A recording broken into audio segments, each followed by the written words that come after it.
All right. Well, our guest first, there's a lovely message from my friend. We are obviously recording this because today is going to be a knockout, awesome Monday growth call. Are you guys ready for it?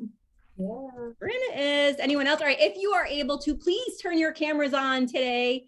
We need to get some energy from your faces. So if you're able to, please throw those cameras on. There is zero judgment. And our speaker is having a hard time getting in. Brooke, I'm going to let you take it away for 1 minute so I can help him. Oh, there he is. I've got him. He's coming in right now. All right. So we haven't seen you in a couple of weeks, or I haven't seen you in like 3 weeks or so. And I missed this call. Last week was a holiday. And the week before, I think I was in Storyland or Santa's Village or something like that, having a ton of fun. So I'm back. Brooke's here. She's always here. And Cassie's here along with us today, too. And we also have a guest speaker who just joined us.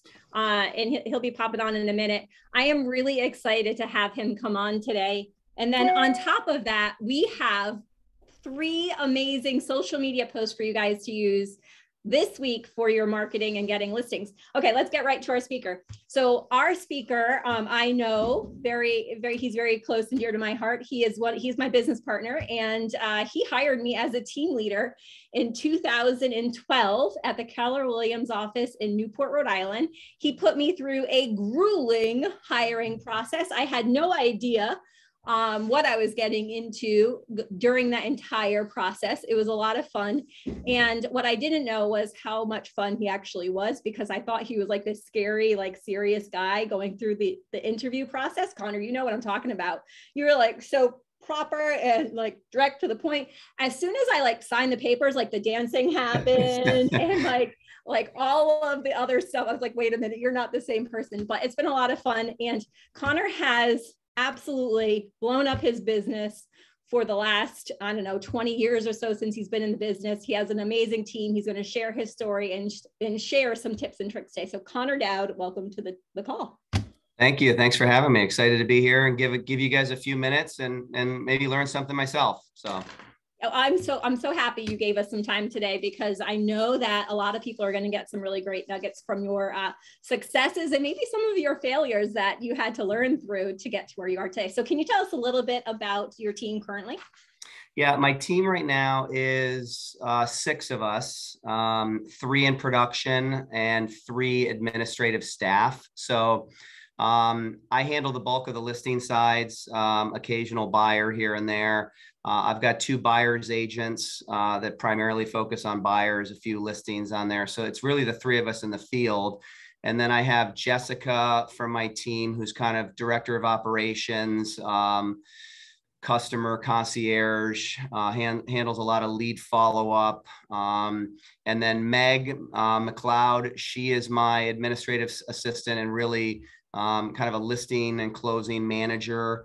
Both of them, Jessica and Meg, are in-house here with me. And then I've got a virtual assistant in the Philippines who handles a lot of the other stuff. Some of the showing setup in terms of showing coordination and some interaction with clients. So good back end staff that really helps. And obviously we're in the field. So let me ask you a question. That's the right now. In 2012, when you did hire me as the team leader, where was your team then?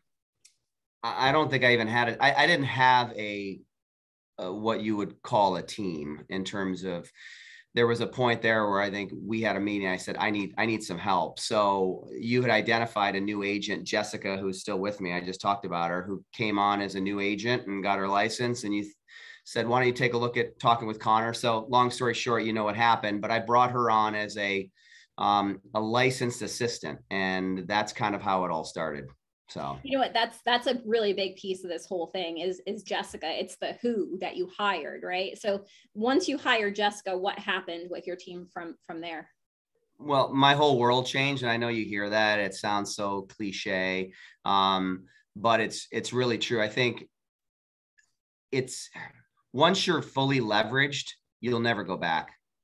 Once you taste leverage, it's something that I could never live without. So my team could walk out the door today, I'd be in hiring mode.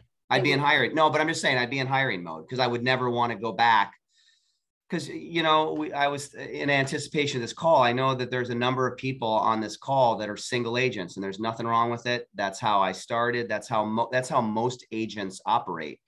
But there's also a reality that when you don't have an assistant, when you don't have leverage, you are the assistant. So you're doing everything. And I did that for many, many, many years. And it's a grind, and there's only so much that you can do without leverage. So. Well, we could speak a lot on that, but I'm going to shift a little bit, and I'm going to say, where do you get a lot of your business? Because you guys have grown significantly over the last 9 years. Where is most of your business coming from? Sphere of influence, past clients, and referrals. That's year in, year out, number one. Now, I've been in the business 22 years. That comes some of the level of return business and business that we have is because I've been in the business for the time I've been in. Not everybody has that luxury. When I was 3 or 4 years in, my phone didn't ring periodically with people saying, so-and-so referred me to you. So that does come with the years in the business, but our database is the number one source of our business. And so what do you do with your database that is different than most other agents, would you say? I don't know if it's different, but we use Command. We're heavily embedded with Command. We migrated over, it was over a year ago that we've been in, at least. And we're all in, and we know that, everybody we come into contact with goes into our database.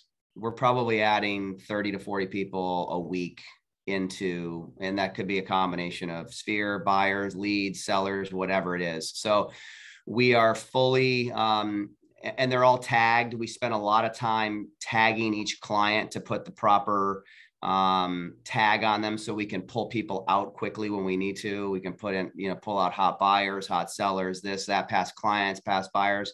So we've really, we don't live in the sticky note world. We don't live in everything has to go in our database. They have to have a task assigned to them, and we get as much information in there as possible. So our day starts with seeing what's popping up and what we have to tackle each day. So because I know you very well, I know that you do a lot with your clients, like client appreciation parties and a lot of things with your clients. With COVID, how did you shift your business to keep in touch or engaged or care calls with your clients? What did you do? Well, we try to touch them as much as we can in different ways, right? Not everybody wants phone calls every month. So whether it's emails checking in, whether it's phone calls, periodically checking in, letters, I send out sports magnets twice a year to my database. Obviously COVID did restrict us as it relates to in-person, because we were trying to do at least 4 client events a year. We've got one coming up at a beer company or a brewery in Portsmouth that got postponed because of weather earlier the month, but we're trying to at least get back into, connecting with our clients. We did start this year, which is still, the jury's still out, but something we tried is a VIP list with our clients. Each of our team members tried to identify, at least 10, if not 20 kind of top client or people that are really good referral sources for them.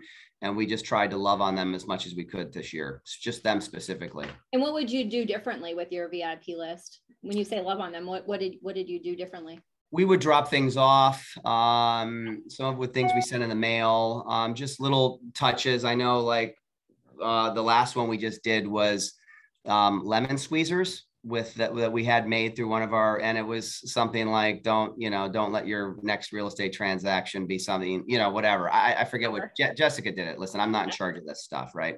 So maybe next time you should have Jessica on the call and she can talk to you about all this stuff. But she came up with it, and we got some comments on social media how it's cute. It's just a different touch and a different way to say hello. I think we did ice cream scoopers 2 months before that because summer was just starting. We dropped off some flower seeds in the spring. Just some different things. Like fire pits or something. What was that about? Fire pit? No, we did I think it was a reverse bold, whatever, 100. And we tried to we had a call-in event and they get raffled into, and it was like a summer cookout. It was a fire pit and a whole bunch of stuff for, a cookout type thing. So, and did the phones ring? Yeah, we did. Well, I think we had 40 people call in, and it was our first time. Wow. So we haven't done it again since. I think next time we probably up the, I think we can go bigger on it, even have it sponsored and maybe do, an overnight stay or a couple nights stay at Castle Hill or something. Maybe that'll get people's attention. I love that. Love that. Okay. So with only a few more minutes and then we're going to get on to our content here. And I want you to stay on to see what we do every week. Yeah. So with the shortage of listings, and we're in Rhode Island, guys. So Rhode Island is seeing the same things that I think most of New England's seeing, the shortage of listings. How did you handle that? And did your listings drop, or did you stay consistent with getting listings come in? We've been somewhat consistent. Obviously, the nice thing about listings right now is if you can get one, or when you get one, there's probably a 95% probability that you're going to have one side of that transaction, right? Unless you really miss the price. I mean, we've got stuff. It's not a matter of when it's going to sell. It's how many offers and what's the price going to be is kind of how it is. But the approach that we've taken is all hands on deck, because the listing market is more competitive now than it's ever been. And when I can get an opportunity to be in front of a seller, I've got to do everything I can to try to convert that listing, because, everybody knows everybody. And I think probably the hardest thing is, how do you set yourself apart on the presentation, and how do you really go after it? But all hands on deck. And when I have a listing lead that comes in, everything else gets dropped and I go after it, because a lot of times the first one in, can't tell you how many times I hear sometimes, oh, I've already talked to someone, I'm all set. Well, then I go into my script about a second opinion, wouldn't it be nice? And we try that angle, but it's certainly a lot easier when you're the first agent that's calling them. All right. Another question. If you could give the script that has worked the best for you throughout your 20 plus years in real estate, what would it be? Specifically for what? I don't know, whatever work, maybe let's say getting a listing, since that we're talking about. Getting a listing, maybe if you're going up against multiple agents, what's that script? What's the best script, or the script that you use the most out in the field? Yeah, I think the script that I use the most when I'm out there is, especially if I'm competing, is I like to just be really direct with someone, because they're hearing the same thing from everybody for the most part, right? How great my company is, how many houses maybe I sell or my company sells, how great my photographer is, all my social media, right? So all of that. So kind of, I think one of the best scripts I do is I almost just level the playing field and say, listen, I know you're hearing a lot of the same things, and I could sit here and talk about how great I am or how great my company is. And yes, we've talked about some of those, but why don't I try to narrow down with you the three things that I think that separate me from my competition? And I think that's kind of right. I think they're like, oh, okay, that sounds good. Tell me why you, right? So, and maybe this is different for some of you, but you can take it away and make your adjustments. But mine is, listen, the first is my experience. I've been selling here for 22 years. I know the market well. I'm fully leveraged. I know exactly what I'm doing, and I've got a track record to show behind it. So that's the first thing. The second is my second is actually the negotiating skills, which actually is very underserved in our industry as it relates to the ability to negotiate a great deal for my clients. And I know exactly how to get to the closing table. And in many cases, I can see issues come before they actually happen. So experience, negotiating skills, and my last is service. As I said, I'm fully leveraged. So if someone needs me right now, they've got a full line into my office. What does that mean for you? It's a service aspect. And that's, to me, what sets our team apart. Is it's not about a transaction. It's about an experience. And that's really what we try to make sure. And that's what we hear inside and out. You know what? Working with your team was awesome. So that's a script that I use, because otherwise, if you don't try to narrow down why you feel you're not better, but why you feel maybe you're different, then your listing presentation gets mixed in with everybody else's. I love that. So the takeaway here, guys, even if you're a solo agent, is what are your 3 things that make you unique from everybody else? If you don't have that written down, memorized, or recited, that's your homework for today. I think that's a huge takeaway, Connor, and that's a great nugget. So everybody on this call, write that down. What are your 3 things that is unique about you in your business that you could offer to a new listing or a new buyer? What is that? Why should I hire you? That's right. And if you can't verbalize that right now and really believe it, you should stop everything you're doing, as Jen said, and just figure that out. Because, and the other piece of it is and I think what's helped me be successful in the business is my presentation skills, my ability to read someone across the dining room table, my ability to have candid, open, direct conversations with them, answer questions, do it in a succinct, clear, articulate way, and do it that's someone that sounds like they care about them, which I do, but I come across very direct, but most people appreciate that because they're looking to sell their house and they want someone who's serious about it.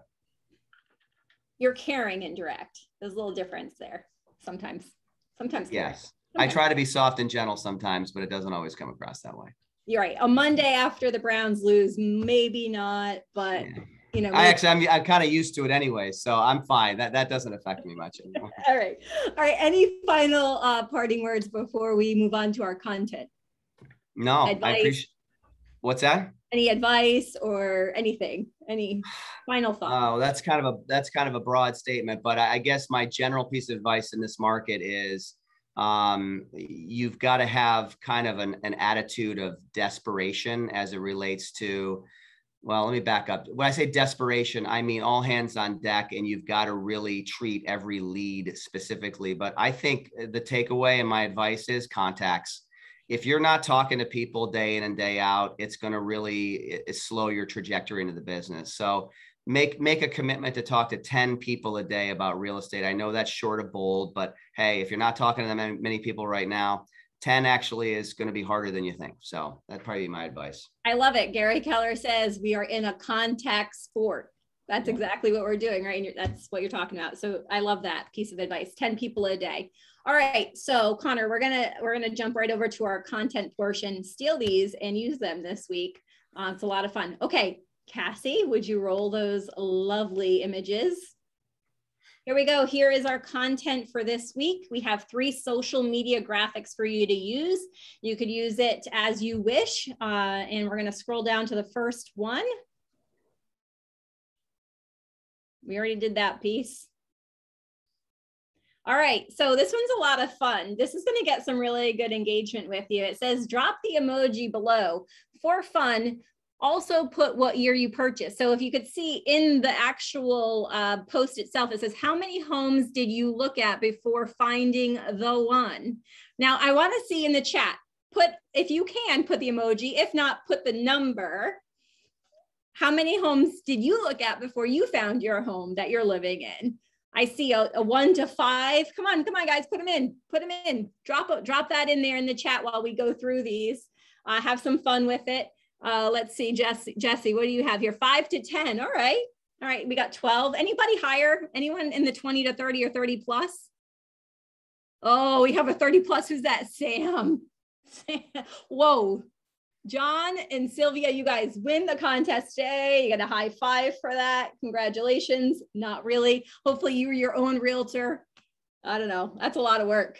All right, let's keep going. This is a fun one. You're going to get some really good stuff there, and make sure that you go and message those people. Everybody that comments, message them directly and have some more engaging conversation by messaging them from that post when they comment. All right, here's another fun one, real estate vocabulary. I think most of us know on this call what a bridge loan is. If not, here's a vocabulary for us as well.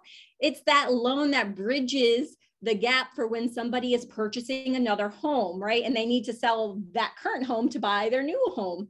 And there's a little vocabulary there for you and in your sphere or your Facebook friends, social media friends, I should say now. I don't know. A lot of people don't use Facebook anymore. That's the only one I know.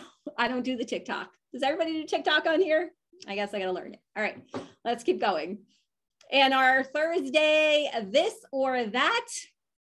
Some of you or just got really upset that we put fall in the post. It's coming. It'll be here soon. So here it is. Is it really pumpkin spice that makes everything nice, or an apple a day to keep the doctor away? Erica had fun with this one. I like it a lot. What is the preferred flavor to your fall taste buds? Apple cider or pumpkin spice? All right, who's got it? Who's got apple cider or pumpkin spice? Let's see it. I'm apple. I'm apple cider, kind of pumpkin. But Lisa, do you know it's like pumpkin spice and not like pumpkin pie?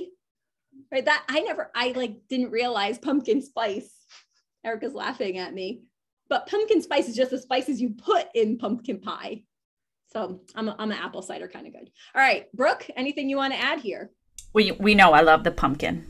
But this is a great opportunity to get in front of your data bank and think about doing some fun little pop buys or gifts for everyone, right? So make it fun. If somebody says they're all about the apple cider, drop off some little apple cider giveaways or apple stuff, or throw some $5 Starbucks goodies or Dunkin's goodies at people so they can go get their pumpkin spice goodies. But this is a great way to add tags to your data bank and make sure you are having fun interaction with everyone. I love that. That's such a great idea. I love I love the little gifts that you can do, and make sure you tag them in your data bank that you did a pop by. So you put the date underscore and the year, so you know over time, hey, I did 6 pop buys with this person, and they were on my client care letters, and they come to our event, so you know where the business is coming from and what it looks to be like on that 36 touch with you as a client. I love that. Love that. All right, guys. So that is our 3 posts. We're going to be putting it on our Facebook page, putting this in everywhere that you could find this, in an email. Look at that. Cassie already dropped it into the comment section, so you guys could download that now. And before we go, we still have some time. We are going to do a giveaway. Is it the Gene Rivers? Yeah. Okay, we're going to do the team one, or one team. I get it backwards every time. It's on your shirt. One team.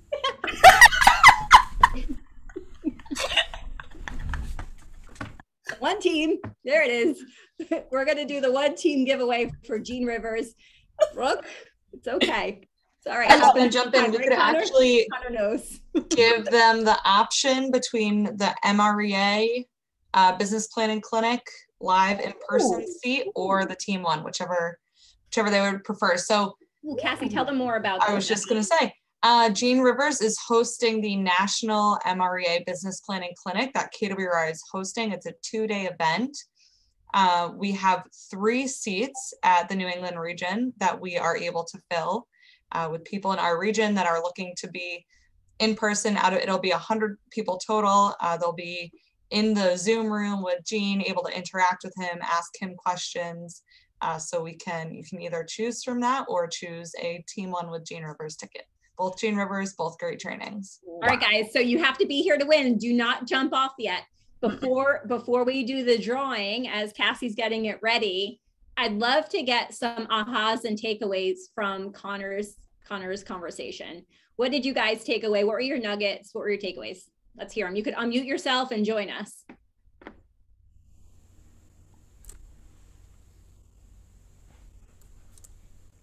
Put everyone in command. I like that, Tiffany. Start slow, right? But put everybody in command. I like that a lot. What else? They're shy today. I was going to say, Bo. If you're not talking to anybody, 10 people are a lot to talk to. I was going to say no sticky notes. Oh, no sticky notes. That's good. No sticky notes. His team doesn't run on sticky notes anymore. Uh-oh. Love that. I know. All right, what else? Tim, what were you saying? I heard you chime in. Where are you? Yeah, Connor made the point of saying that we got to define what sets us apart. And obviously in the New England region, there's close to 7,000 of us, and we all have access to command, and we all have access to a whole bunch of things that are the same. So we have to take it another level of what differentiates us, because it stands to reason with all of our great agents that we're probably going to be a bulk of the people at the kitchen table. So you have to plus it again and find a way to surprise and delight them and take it to the next level. Like, what is truly different about Connor besides he's got a horrible football team? I mean, that aside, Connor, it's fine. It's going to be great. Good game, by the way. I'm dying for you.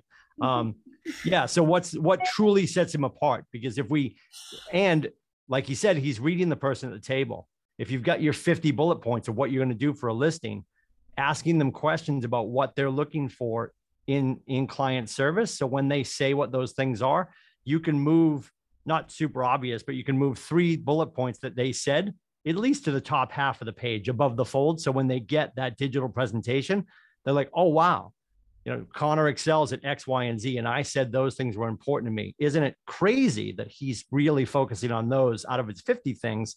They're within his first 10. Don't make it super obvious, but if you're listening to them, and then you can focus on those. Because if I like cats isn't important to the client, leave it off. But put the punctuality and note taking and whatever else is important to them at the top of the list. I love that. So your listening skills are absolutely have to be on point when you're doing this. Love that. I see a lot in the comment section of putting in command, know what your value statement is, find what your 3 things that make you stand out are, talk to 10 people. I love these. Any other ones? Connor, did you have anything else, or did you take away anything from today's call so far? No, this is the first time I've come on the call, so I think I probably need to come on more often. So that's probably my takeaway. But like I said, the one thing I got to hammer home is I was just thinking as Tim was talking, like, imagine you're thinking about selling your house and you're not licensed and you're going to bring 3 people over. Granted, I know what they say, the price, all that kind of stuff is certainly very important, but don't you think you're going to gravitate towards somebody that you connected with? So, and that all comes down to the presentation and not some dog and pony show, but just mirror and matching and just having a connection. I do try to find some common points. I ask questions, where are you from? And, you never know what comes out of it. But that whole how you connect with someone, you don't need to be best friends as it relates to a listing presentation, absolutely comes into play. I totally agree with you. Absolutely. Connor, yeah, go ahead. Oh, sorry, Jen. The whole time that Connor was talking about that, what I kept thinking about is asking, less about yourself and asking the client their why, their motivation. Why are they selling? Anytime that you are listening to them and make it feel all about them and what they want, that's where that relationship building starts. And as we always hear, we're in the relationship business. So. Yep, spot on. We are. Very, very true. All right, Connor, thank you so much. You really added a ton of value to today's call. So thank you for being here. Guys, download the content piece and let's do this drawing so you guys could get on with your Monday, and we will see you next Monday. So Cassie, who is our winner today? All right, number 85. And 85 is? Luis C. Out of Showcase Properties. All right, let's see. Luis, are you here?